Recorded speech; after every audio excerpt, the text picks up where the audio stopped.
Hello students, स्वागत है आपका टेक्निकल ट्यूटोरियल एकेडमी में। आज की क्लास जो हम स्टार्ट कर रहे हैं उसमें हम लोग बात करने वाले हैं हाइपर टेक्स्ट मार्कअप लैंग्वेज के बारे में, जिसको अपन शॉर्ट में कहते हैं HTML लैंग्वेज। ठीक है, HTML की अगर बात करें तो इस मेनली लैंग्वेज का यूज़ किया जाता है आपका वेब पेज को डिज़ाइन करने के लिए। यानी कोई भी वेबसाइट जो है उसका वेब पेज की जो डिज़ाइनिंग होगी वो होती है आपकी HTML लैंग्वेज के अंदर।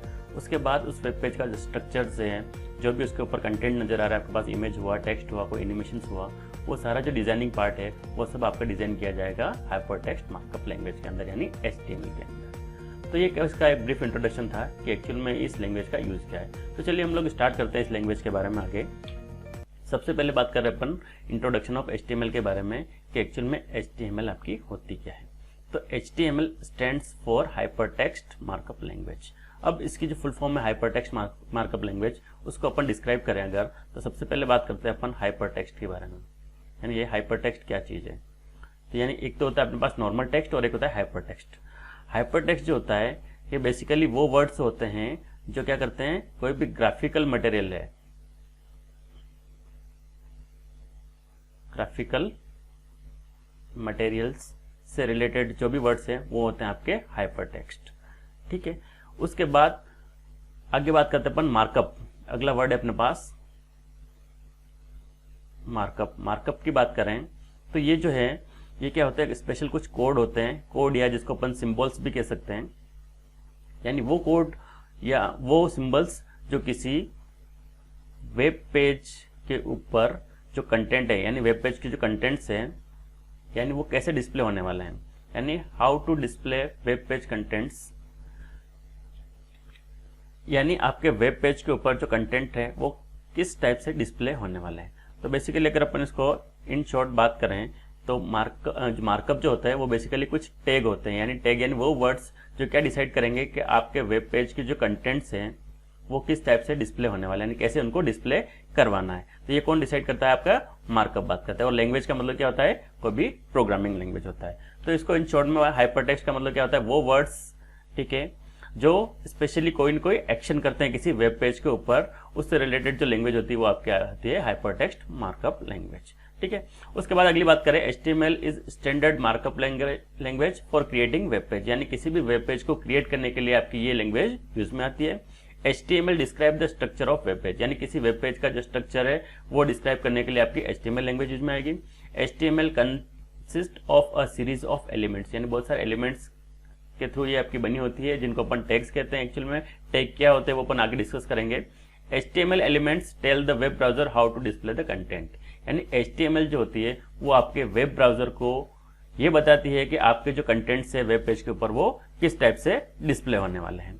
ठीक है, तो इन शॉर्ट अगर अपन बात करें तो HTML not a programming language, ये कोई आपकी प्रोग्रामिंग लैंग्वेज नहीं, it is a markup language, यानी जो किसी वेब पेज को डिजाइन करने के लिए यूज में आएंगे। A markup language is set of markup tags। ठीक है, HTML use markup tags to describe a web page, यानी आपका वेब पेज किस टाइप से आपका डिस्प्ले होने वाला है उसको डिस्क्राइब करने के लिए आपके ये मार्कअप टैग वेरियस टाइप के यूज में आते हैं। तो ये तो बात होगी अपने पास कि HTML लैंग्वेज एक्चुअल में यूज में क्या आती है, यानी किसी वेब पेज को डिजाइन करने के लिए अपन मेनली इस लैंग्वेज का यूज लेंगे। और इसके अंदर अपन जो वेरियस टाइप के जो मार्कअप टैग्स होंगे, जो टैग होंगे, वो क्या करेंगे, आपके कंटेंट किस टाइप के डिस्प्ले होने वाले हैं वो डिसाइड करने का काम आपके मार्कअप टैग करेंगे। तो अब अपन बात कर लेते हैं कि एक्चुअल में HTML का यूज क्या है, किसी वेब ब्राउजर के ऊपर किसी वेब पेज को डिस्प्ले करने का, यानी किसी डिजाइन करने का लिए, यानी किसी वेब पेज को डिजाइन करने के लिए ये यूज में आने वाली है। तो यानी जैसे अपन कोई भी वेब ब्राउजर ओपन करेंगे, यानी वेब ब्राउजर एक्चुअल में होते हैं कि आपके वो सॉफ्टवेयर्स होते हैं जो किसी भी वेब पेज को डिस्प्ले करने के लिए यूज में आते हैं। ठीक है, अब जैसे आप कोई भी वेब ब्राउजर ओपन करोगे तो आपकी जो इस टाइप से कोई एक वेब ब्राउजर आपका ओपन होता है। अब इस वेब ब्राउजर के अपने पास क्या होता है, डिफरेंट पार्ट्स होते हैं, यानी इन डिफरेंट पार्ट्स का नेम क्या होता है उसके अगर अपन बात करें तो मान लीजिए ये मैंने इंटरनेट एक्सप्लोरर का एक कोई वेब पेज खोला हुआ है। अब इसके पार्ट्स की बात करें तो सबसे ऊपर जो आपकी ब्लू स्क्रीन दिख रही है इसको अपन कहते हैं टाइटल बार। क्या कहते हैं इसको, टाइटल बार। सबसे ऊपर जो स्क्रीन का नाम क्या होता है, टाइटल बार। उसके नीचे जो नेक्स्ट स्क्रीन होती है जिसके ऊपर file, edit, favourite, tools, helps, ये जो लिखे होते हैं इसको अपन कहते हैं मेनू बार। क्या कहते हैं इसको, मेनू बार। इस बार का नाम होता है मेनू बार। उसके बाद नीचे कुछ टूल्स बने होते हैं आपके पास, ये डिलीट का होता है, ये रिफ्रेश का, होम का बटन, इस तरह से कुछ बटन्स बने होते हैं। इसको अपन कहते हैं आपके टूल बार। क्या कहते हैं इसको? Tool bar. ठीक है, उसके बाद ये जो आपके पास होता है इसको अपन कहते हैं एड्रेस बार, जहाँ पे कोई भी वेब एड्रेस आपका टाइप किया जाएगा। ठीक है, उसके बाद ये गो बटन, यानी इस पे वेब एड्रेस टाइप करने पर इस पर क्लिक करेंगे तो आप उस वेबसाइट पे चले जाओगे। ठीक है, उसके बाद ये व्हाइट स्क्रीन दिख रही है जहाँ पे आपके कंटेंट नजर आ रहे हैं, उसको अपन कहते हैं बॉडी सेक्शंस, यानी किसी वेब पेज की बॉडी पार्ट। ठीक है, उसके बाद सबसे लास्ट में जो ये पार्ट है आपका, ये सबसे लास्ट पार्ट है आपका, इसको अपन कहते हैं टास्क बार। क्या कहते हैं इसको? टास्क बार किसी वेब पेज का। तो इस तरह से किसी वेब ब्राउजर को अपन जैसे ओपन करेंगे तो उसके ये पार्ट्स होते हैं। तो HTML के अंदर आप कोई वेब पेज डिजाइन करेंगे तो ये आपका एक वेब ब्राउजर के ऊपर आपका ये जो बॉडी सेक्शन है उसके अंदर आपका वो वेब पेज डिस्प्ले होगा। ठीक है, अपन जो चेंजेस कर सकते हैं, एक तो आपको बॉडी सेक्शंस के अंदर चेंज कर सकते हैं और दूसरा आप इसमें टाइटल बार के अंदर चेंज कर सकते हैं। बाकी किसी भी बार में अपन कोई भी चेंजेस नहीं कर सकते। जो यूजर होता है वो खाली किस में चेंज कर सकता है? एक तो उसके टाइटल में चेंज कर सकता है, जो टेक्स्ट हो सकते हैं ओनली, और उसके बाद क्या कर सकता है? उसके बॉडी सेक्शंस, जिसमें उसने जो भी डिजाइन प्रिपेयर किए वो सब आपके कहाँ पे? इस बॉडी वाले सेक्शन में डिस्प्ले होने वाली है। तो ये अपन ने बात की थी किसकी? किसी वेब ब्राउजर के ऊपर किसी वेब पेज के डिफरेंट जो पार्ट्स होते हैं, वेब पेज को अपन डिस्प्ले करते हैं वेब ब्राउजर के अंदर, तो वेब ब्राउजर के ये डिफरेंट सेक्शंस होते हैं। ये आपका मिनिमाइज बटन, ये मैक्सिमाइज बटन और ये क्लोज बटन। तो यहाँ से लगा के यहाँ तक की पार्ट की बात करें अपन, यानी इस वेब पेज को अपन बात करें तो ये जो पार्ट है ये कहलाता है आपका हेड सेक्शन। एक तरह से बात करें तो किसी वेब पेज का क्या कहलाता है? इसको हेड सेक्शंस। और यहाँ से लगा के जो व्हाइट स्क्रीन है आपकी, यहाँ से लगा तक यहाँ तक, इसको अपन कहते हैं इसका बॉडी सेक्शंस। क्या कहते हैं इसको? Head section. ये क्या है? इसका वेब पेज का बॉडी सेक्शन, यानी दो सेक्शंस में इसको अपन ने डिवाइड किया। और ये पूरा जो वेब पेज है आपका, एंटायर जो वेब पेज है, उसको अपन कहते हैं HTML पेज, यानी पूरा पेज जो इस पे डिस्प्ले होगा उसको अपन क्या कहते हैं? कोई भी HTML पेज इसको कहते हैं। तो ये अपन ने बात की किसी वेब ब्राउजर के डिफरेंट सेक्शंस के बारे में। ठीक है, अब आगे बात करते हैं अपन कि जो अपन HTML टैग एक्चुअल में होते क्या हैं। ठीक है, उसकी बात करें तो HTML टैग की बात करें तभी अपन ने बात की कि HTML टैग क्या होते हैं? कोई स्पेशल कोड या सिंबल्स होते हैं जो क्या डिसाइड करते हैं कि आपके जो कंटेंट्स है वो वेब पेज पे कैसे डिस्प्ले होने वाला है, यानी how to display contents on web page, यानी किसी वेब पेज के ऊपर आप कैसे किसी कंटेंट्स को डिस्प्ले करने वाले हो, ये डिसाइड करने का काम कौन करेगा? आपके ये HTML टैग करते हैं। तो HTML टैग की बात करें तो HTML markup tag are usually called HTML tag, यानी मार्कअप कोई वर्ड होते हैं, वो टेक्स्ट होते हैं जो पर्टिकुलर किसी वेब पेज पे कोई न कोई एक्शन करते हैं, वो क्या कहलाते हैं? आपके HTML टैग कहलाते हैं। ठीक है, HTML tag are keywords surrounded by the angle brackets like HTML, यानी कोई भी टेक्स्ट होता है, एक तो अपन ने लिखा मान लीजिए हेलो वर्ड, कोई भी हेलो वर्ड लिखा, और ये तो क्या है? आपका नॉर्मल टेक्स्ट है। ठीक है, और अगर मैंने उसको क्या कर दिया? किसी एंगुलर ब्रैकेट के अंदर लिख दिया, इस तरह से एंगल ब्रैकेट के अंदर, तो वो क्या बन गया? आपका एक टैग बन चुका है। ये क्या बन चुका है? एक टैग बन चुका है। यानी एंगल ब्रैकेट के अंदर कोई भी टेक्स्ट लिखा जाता है तो वो क्या बन जाएगा? एक्चुअल में वही आपका टैग बन जाएगा। ठीक है, उसके बाद तीसरी प्रॉपर्टी की बात करें अपन, HTML tag are normally come in pairs like B. ये अपन ने बोल्ड टैग की बात की, इस तरह से कोई टैग आपका स्टार्ट होता है, ये अपन ने बी लिखा जैसे मान लीजिए, और एक लिखा मैंने /b, यानी ये क्या कहलाता है? एक पूरा पेयर कहलाता है। ठीक है, ठीक है, तो HTML tag normally comes in pairs, यानी नॉर्मली जो टैग आएंगे वो किस में आएंगे? आपके पेयर्स में आएंगे। उसके बाद the first tag in pair is the start tag and second tag is called and tag. जैसे अपन ने ये टैग स्टार्ट किया यहाँ पे, तो ये क्या कहलाएगा? इसका स्टार्ट टैग यानी स्टार्टिंग टैग इसको अपन कहेंगे, और ये जो कहलाएगा आपको क्या कहलाएगा? आपका वो एंडिंग टैग, जिसको अपन क्या कहते हैं? And tag. जहां पे अपने को कोई सी टैग का एंड करना है तो वो एंडिंग टैग कहलाएगा। इस तरह से आपने ये स्लैश लगा दिया और फिर इस तरह से किसी टैग का नाम लिखा तो वो क्या कहलाएगा? आपका एंड टैग कहलाएगा। ठीक है, start and end tags are also called opening and closing tag. इनको अपन ओपनिंग और क्लोजिंग टैग भी कह सकते हैं। इसको अपन क्या कह सकते हैं? ये इस तरह से लिखा अपन तो उसको अपन क्या कहेंगे? Opening tag. ठीक है, और इसको अपन क्या कह सकते हैं? ये क्लोजिंग टैग, यानी इसके क्या नाम होगा? आपके starting ending tag, opening closing tag. इस तरह से अपन किसको रिप्रेजेंट करेंगे? आपके ये वेरियस HTML के टैग को रिप्रेजेंट करेंगे। अब अगली बात करें अपन कि कोई भी आपका HTML का वेब पेज होता है, उसके अंदर क्या क्या आपके पास कंटेंट्स होते हैं एक्चुअल में। तो उसकी अगर अपन बात करें HTML डॉक्यूमेंट या वेब पेज की बात करें तो उसके अंदर आपके क्या क्या चीजें होंगी उसकी अपन बात करेंगे। तो HTML डॉक्यूमेंट जो होता है वो क्या करता है? किसी वेब पेज को डिस्क्राइब करेगा। ठीक है।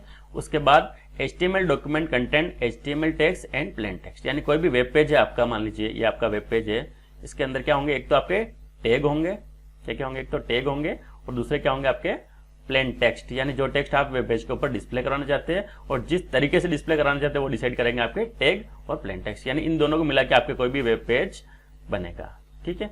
उसके बाद तीसरी चीज बात करें मैं, तो HTML documents are also called HTML also called web pages, यानी इन्हीं इस पूरे डॉक्यूमेंट को अपन क्या कहेंगे, वेब पेज, ठीक है। यानी जिसके अंदर क्या होंगे, प्लेन टेक्स्ट और टैग दोनों होंगे, तो उसको अपन क्या कहेंगे, किसी वेब पेज इसको अपन कहते हैं। अब आगे बात करते हैं अपन कि एक्चुअल में जैसे मान लीजिए आपको कोई भी वेब पेज डिजाइन करना है तो उसके लिए अपने को बेसिक रिक्वायरमेंट क्या क्या होती है। जैसे बहुत सारी प्रोग्रामिंग लैंग्वेज होती है, उसमें आपके बहुत सारे बड़े बड़े सॉफ्टवेयर की जरूरत होती है, ठीक है। इस तरह से अगर आपको HTML के अंदर कोई भी प्रोग्रामिंग करनी है तो आपको कौन कौन से सॉफ्टवेयर की नीड होती है। तो देखो, सबसे पहले इसके अंदर किसी भी आपको एडिटर की जरूरत नहीं होती। We don't need any HTML editor, यानी आप अगर नॉर्मली किसी वेब पेज को डिजाइन करना चाहते हैं तो सबसे पहले आपको बेसिक के लिए आपको किसी भी एडिटर की जरूरत नहीं पड़ती है, और ना ही किसी वेब सर्वर की जरूरत है अपने को, और ना ही किसी वेबसाइट की जरूरत है। ये तीनों चीज अपने को नहीं चाहिए था। अगर आपके दिमाग में हो कि अपने को इसका बहुत भारी सॉफ्टवेयर अगर अपने को परचेज करने पड़ेंगे, जैसा कुछ भी नहीं करना है आपको, किसी वेब सर्वर की जरूरत नहीं और ना ही किसी वेबसाइट की जरूरत है किसी भी HTML पेज को डिजाइन करने के लिए। अपने को क्या चाहिए एक्चुअल में, ओनली कि अपने को चाहिए, सबसे पहले चीज चाहिए एक टेक्स्ट एडिटर, जिसके अंदर अपन क्या लिखेंगे, अपने टैग या अपने कोड लिखेंगे HTML वेब पेज के लिए। तो टेक्स्ट एडिटर जो अपने सिस्टम में अंदर अवेलेबल होता है, नॉर्मली नोटपैड की बात करें, नोटपैड अपना इजीली हर सिस्टम के अंदर अवेलेबल हो जाता है, तो उससे अपना काम हो जाएगा टेक्स्ट एडिटर के लिए। या कुछ आपके सॉफ्टवेयर होते हैं जैसे ड्रीमवर्क्स हुआ, और भी आपके बहुत सारे नोटपैड प्लस हुआ, ऐसे बहुत सारे एडिटर्स है, उनका आप भी यूज आप इसमें ले सकते हो HTML के वेब पेज को डिजाइन या उसके कोड लिखने के लिए, ठीक है। तो अपन नॉर्मली नोटपैड अपन इसमें यूज लेंगे, जो आपके हर सिस्टम के अंदर फ्री ऑफ चार्ज अवेलेबल होता है, ठीक है। उसके बाद दूसरी नीड जो होती है अपने पास, वो नीड होती है अपने को किसी वेब ब्राउजर की, यानी वेब ब्राउजर जो सिस्टम के अंदर आपके ऑलरेडी इनबिल्ट होते हैं, एप्लीकेशन सॉफ्टवेयर होते हैं, जो किसी भी वेब पेज को डिस्प्ले करने के लिए यूज में आते हैं या किसी वेबसाइट को ओपन करने के लिए यूज में आते हैं। तो वो वेब ब्राउजर जैसे इंटरनेट एक्सप्लोरर हुआ आपका, मोजिला फायरफॉक्स हुआ, गूगल क्रोम हुआ, इस तरह से और भी आपके बहुत सारे वेब ब्राउजर्स हो सकते हैं जो जिनका यूज अपन क्या करेंगे, किसी वेब पेज को डिस्प्ले करने के लिए यूज में इसको अपन लेंगे। तो अब अपने पास कितनी नीड होगी, एक तो अपने पास चाहिए टेक्स्ट एडिटर जो नोटपैड अपना काम हो जाएगा, और दूसरा चाहिए अपने को वेब ब्राउजर जो आपके ऑलरेडी इनबिल्ट होता है हर सिस्टम के अंदर। तो इन दोनों से अपना काम हो जाएगा, अपन किसी भी वेब पेज को डिजाइन इजीली कर लेंगे। अब ये तो बात होगी अपने पास बेसिक नीड की, कि अपने को इन दो चीजों की बेसिक नीड है। अब आप जब जो भी फाइल बनाते हो, जैसे आप माइक्रोसॉफ्ट वर्ड की फाइल बनाते हो तो .doc या .docx इस तरह से उसके एक्सटेंशन से उसको सेव करते हो। जैसे कोई एक्सेल की फाइल है तो उसको .xls या .excel से अपन इसको सेव करते हैं। PDF की फाइल .pdf से सेव होती है। इस तरह से हर टाइप की फाइल के लिए पर्टिकुलर कुछ एक्सटेंशन बनने होते हैं। तो HTML की जो फाइल बनेगी, HTML का जो वेब पेज बनेगा, उसको हम लोग सेव करेंगे .htm, या तो .htm से भी सेव कर सकते हो या .html। ये दोनों एक्सटेंशन है, यानी किसी फाइल का नेम, ठीक है, जो भी आप नाम रखना चाहते हो, यूजर नेम .htm या .html, ये दोनों ही आपके एक्सटेंशंस अपन इसमें यूज ले सकते हैं किसी भी वेब पेज को सेव करने के लिए, ठीक है। तो ये तो हो गया अपने का एक ब्रीफ इंट्रोडक्शन की HTML एक्चुअल में होती क्या है, ठीक है। उसके बाद क्या क्या अपने को सॉफ्टवेयर रिक्वायरमेंट है, क्या क्या चीज अपन इसमें नई नई क्रिएट करने वाले हैं, ये चीज अपन ने आज इस लेक्चर में बात की। अगले लेक्चर में आने वाले लेक्चर में हम लोग बात करेंगे वेरियस टाइप के टैग के बारे में, कौन कौन सी टैग क्या क्या इफेक्ट देती है, किस टैग की हेल्प से अपन क्या क्या डिजाइन क्रिएट करेंगे, वो सब हम पढ़ने वाले लेक्चर्स के बारे में। अगर आपको नोटिफिकेशन चाहिए तो प्लीज इस चैनल को आप सब्सक्राइब कर लीजिएगा, जिससे आने वाले लेक्चर्स जो हैं आपके, उसमें आपका टाइम टू टाइम आपको नोटिफिकेशन मिलता रहे, ठीक है। Thank you very much.